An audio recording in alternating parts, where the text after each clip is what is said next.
Scams against seniors are on the rise. Tonight on The Best Times, we'll tell you about the top 10 scams so you can avoid them. And you'll meet a woman who is a wife, a mother, a teacher, an author, and a political activist.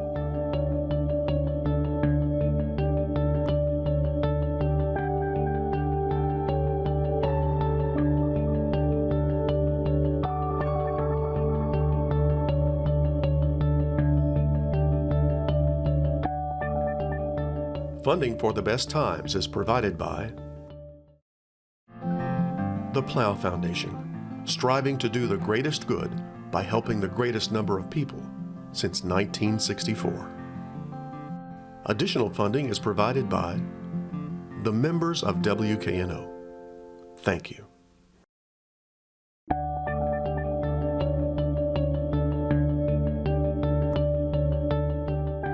Hello, I'm Cris Hardaway. Welcome to this edition of The Best Times, a series that looks at life after 50. In 2012, the Federal Trade Commission reported that 26% of all fraud and scam complaints to the agency were from victims age 60 and older. That's the most of any age group. It's estimated that the annual financial cost of scams is between $40 and $50 billion. The Senate Special Committee on Aging has released a report identifying the top 10 scams against older Americans. And I'm sure you won't be surprised by some of the scams on the list. We've all been tempted by offers that seem too good to be true. Unfortunately, the weakness of human nature often opens the door for scammers and con artists. So, the next time you get an email from a Nigerian prince offering to share his fortune with you, don't believe it. And don't get scammed.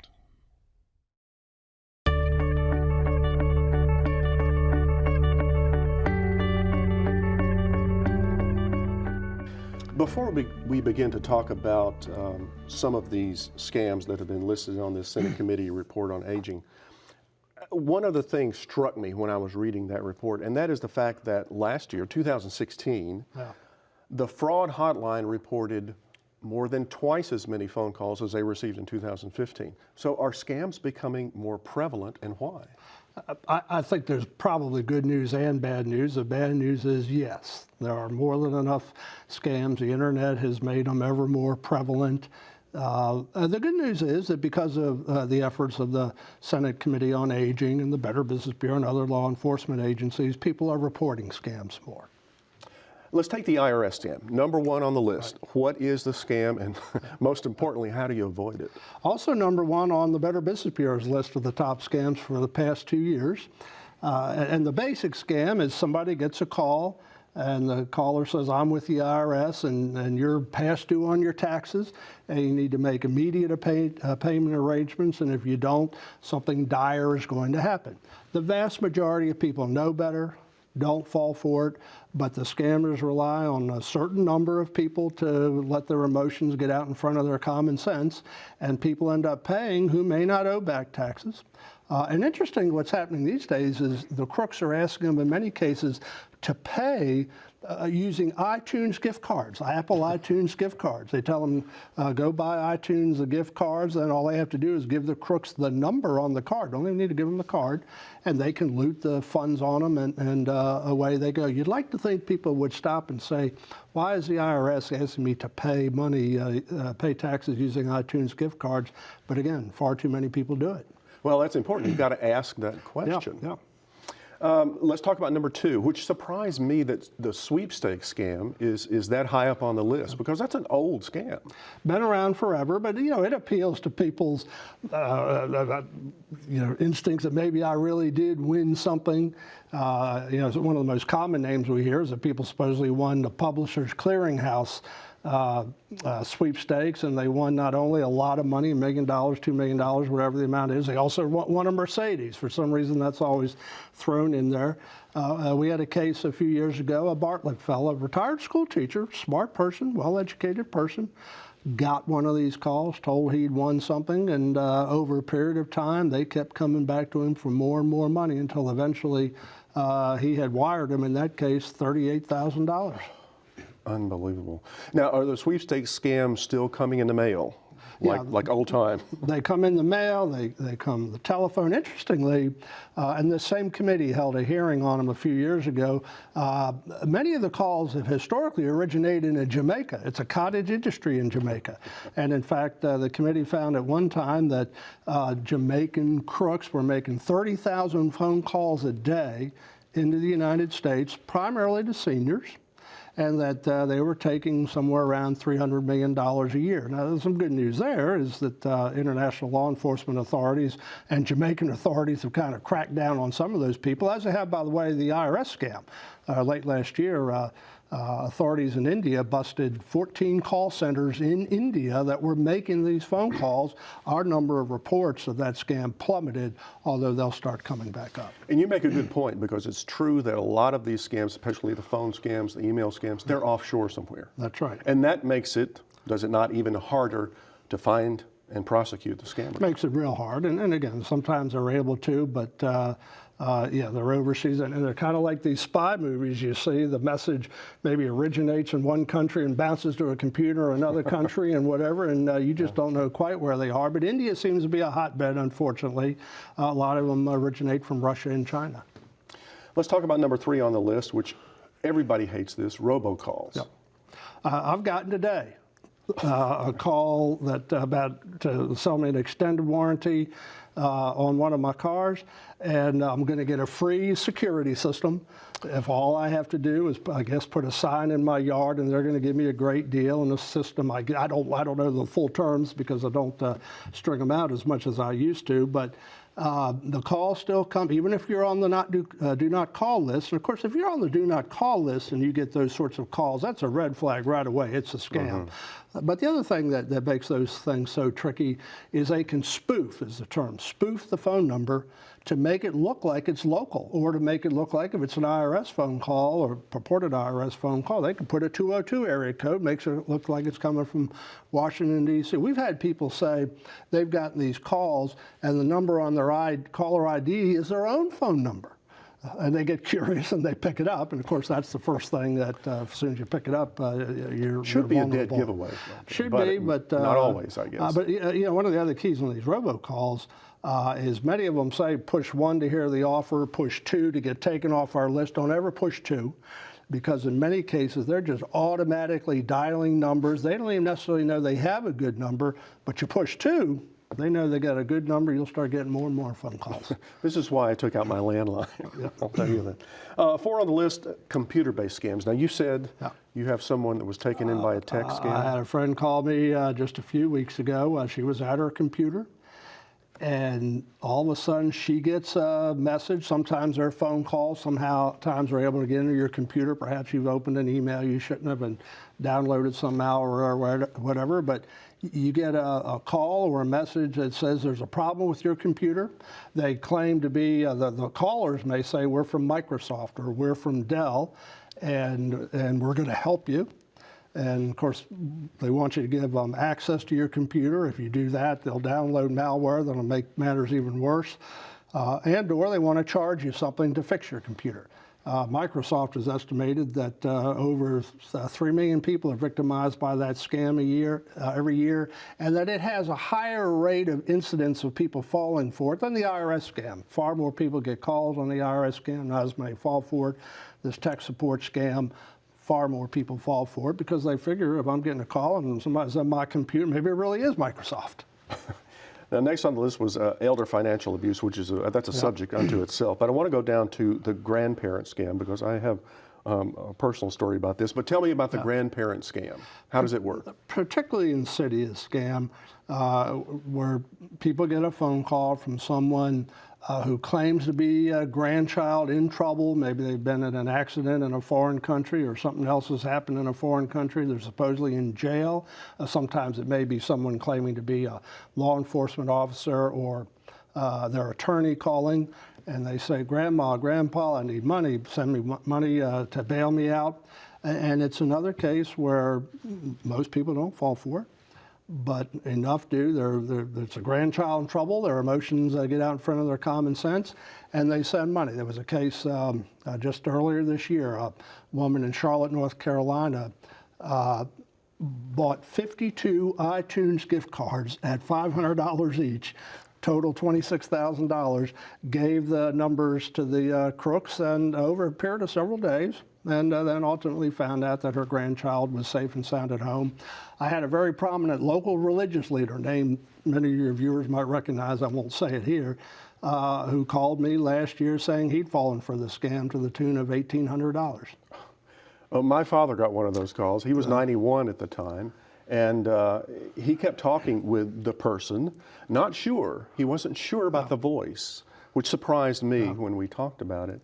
And eventually, the scammer started referring to his other grandchildren. Well, my father has no other grandchildren, so he immediately hung up after that. But then he immediately called me to find out if my son was okay and everything was all right. I'll tell you, social media has made that scam even more possible and productive for the crooks, because in the old days, when we first started seeing it, they'd call and they'd say, if it was a man that answered, grandpa, grandfather, whatever his name is, this is your favorite grandson calling, I'm in trouble. And they rely on the grandparent to say, is that you, Tommy? Is that you, Susie? Of course, if it needed to be Tommy, it needed to be Susie, whoever they say yes. These days, they can go on social media and they can find out the actual names of the grandkids. In some cases, might have been able to find out they're the only grandchild. So you want to be careful of some of the information you share on social media. Yeah, watch out what you put on Facebook. The romance scam. What in the world is the romance scam? Well, interestingly, women over 50, widowed, lonely, tend to be victimized by that the most, and they're although it happens to men also. They're folks who have gotten on an online dating site, maybe looking for companionship, and they hook up with someone. The most common example is if it's the woman looking to find a man to date, she gets hooked up with a fella who purports to be in the military, overseas, sends her a picture of a real handsome-looking guy in a military uniform. It's a stolen picture. It isn't really him. They converse over a period of time, and things get more serious, and the woman thinks this is or man, again, that something is going to mature, and then ultimately the crook goes in for the kill, if you will. They say, I'm getting ready to retire, for example. I'm going to come back. I'm going to move to your hometown. We're going to get married. I'm going to start a business. Can you wire me money, for example, to start a business? Whatever the story is. But there have been cases where people have lost tens of thousands of dollars. And again, it's very often people in the 50, 70-year range. Now, last on the list, which kind of surprised me, was identity theft. Why is it last on the list? Of course, it's in the top 10, so it's still pretty serious. It's last, relatively speaking. But the Committee on Aging found that of the calls that were made to their fraud hotline, 45% of the calls about identity theft were from folks, seniors. And of course, many of these scams tend to overlap. Well, exactly, because identity theft is often behind many of the other scams. Click on this and, suddenly your information is gone. But the point is, I mean, there's another outfit, Javelin Research, that does a survey every year to measure the incidence of identity theft, and it is always in the 12 to 13 million Americans every year falling for it. It goes down a little, it goes up a little, but it's consistently a high number, and again, a high percent of those tend to be seniors. What are the scams that you're seeing here in this area? We see all of these. We've heard from all of them. Of course, these what we're talking about here are predominantly what I call the high-tech scams that are generally perpetrated over the internet, as we mentioned earlier, often overseas crime rings. But we also see the low-tech ones, and we'll start seeing them, particularly as the weather gets nicer. The crooks come in the neighborhoods and knocking on doors, and they'll target neighborhoods that may be predominantly seniors and say, we can cut your grass, or we can repair your broken fence, or we can repair your roof, and of course want them to pay money up front, cash up front, and they pay, and either the crooks then take off and do nothing, or whatever they do is substandard. To close out with, what's your best advice? How do we protect ourselves against these and other scams? In particular, be skeptical. Terrible thing to have to tell folks that you need to worry about somebody on the telephone or somebody knocking on the door being a crook. But unfortunately, that's the state of the world that we're in to some extent. So be skeptical. Be skeptical of deals on, if you're on buying sites on the internet that look too good to be true. Be careful of those. Calm down if you get one of these calls that purports to come from the IRS, purports to come from a grandchild in trouble. We've heard people getting calls purportedly from the Germantown Police Department saying they haven't reported to jury duty, or they haven't paid a traffic fine or whatever. Just calm down. Think about, in many cases, what you're being asked to do. If somebody from the IRS is purportedly asking you to pay taxes with an iTunes gift card, understand that's just a scam. Check with other people, and you'll probably prevent yourself from falling for many scams. Well, let's hope so, because there are plenty of scammers out there trying to separate us from our money. Yep. Thank you very much for being on The Best Times. Thank you. The Senate Special Committee on Aging has these tips for avoiding scams.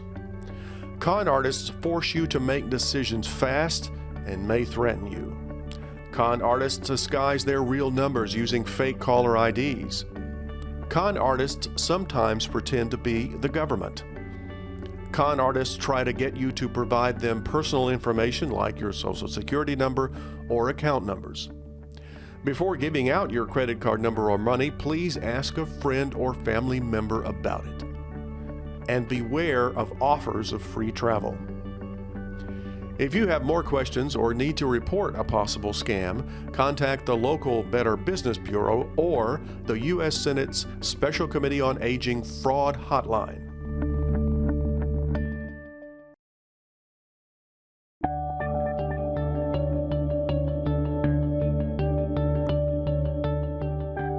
The woman you're about to meet has an extensive resume.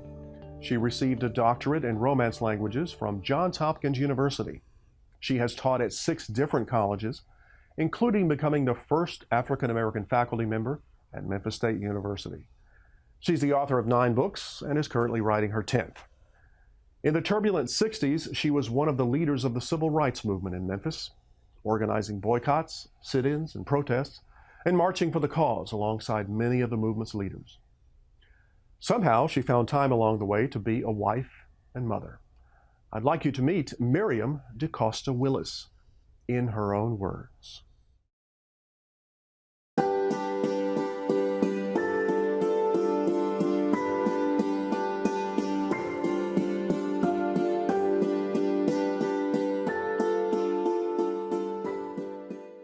I was born in Florence, Alabama.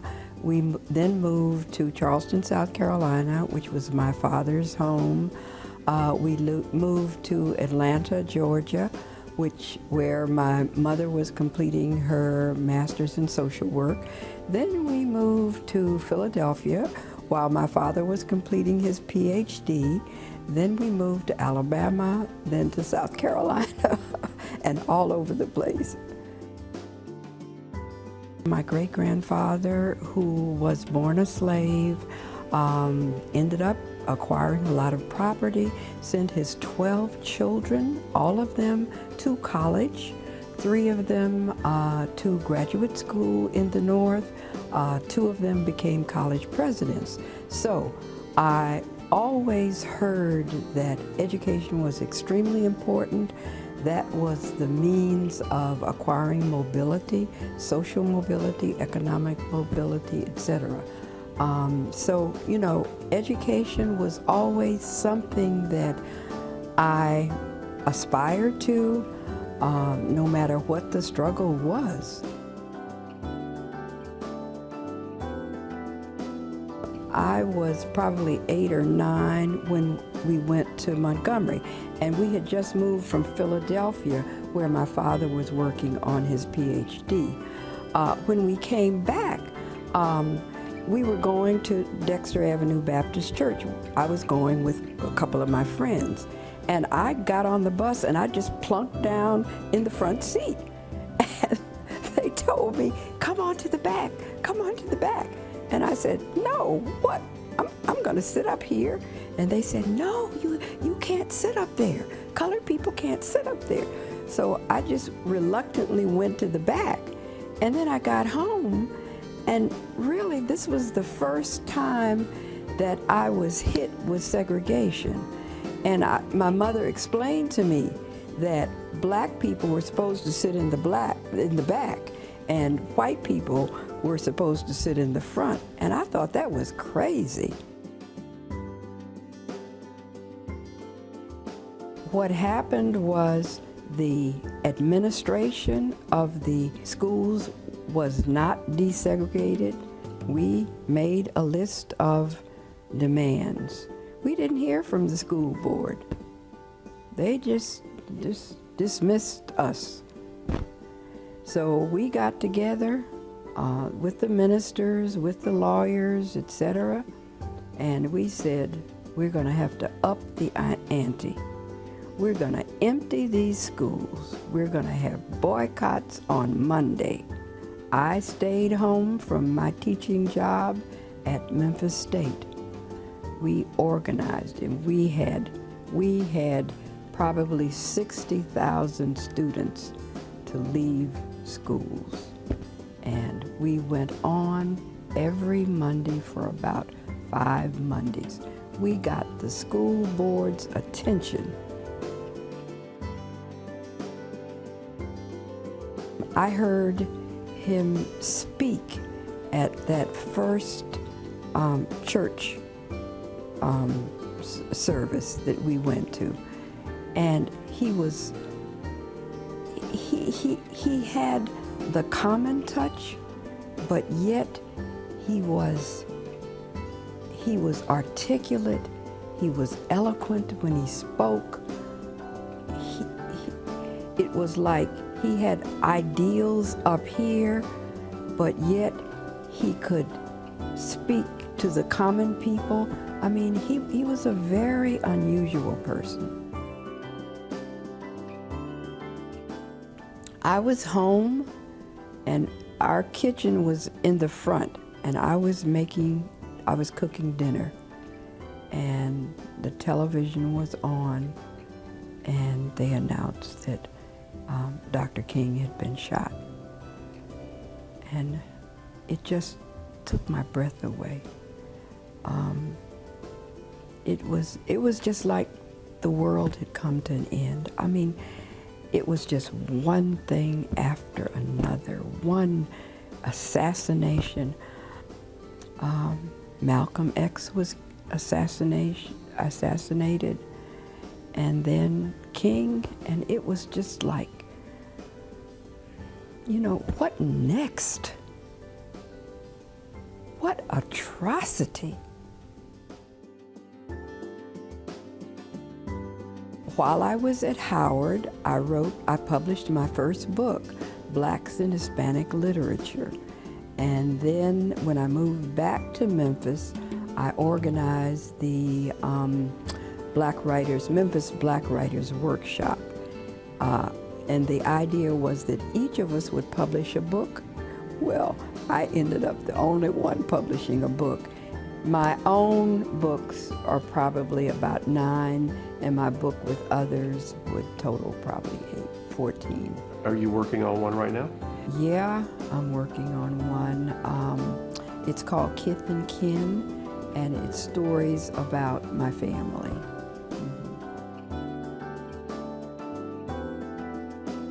At age 82, I'm determined to keep on going because I feel like this is the best time. I've been to over 60 countries. You just do what you want to do. I've read books. My vision is not as good. My hearing is not as good, but I feel like this is my best time. I have tried to pass down to my children the values that I have been taught. First comes family, education, and giving back to the community.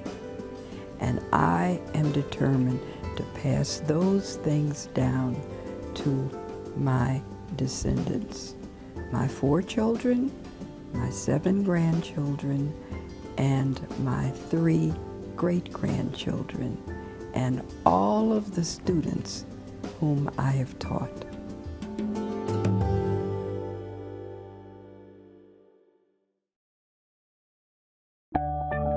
Want more information about life after 50?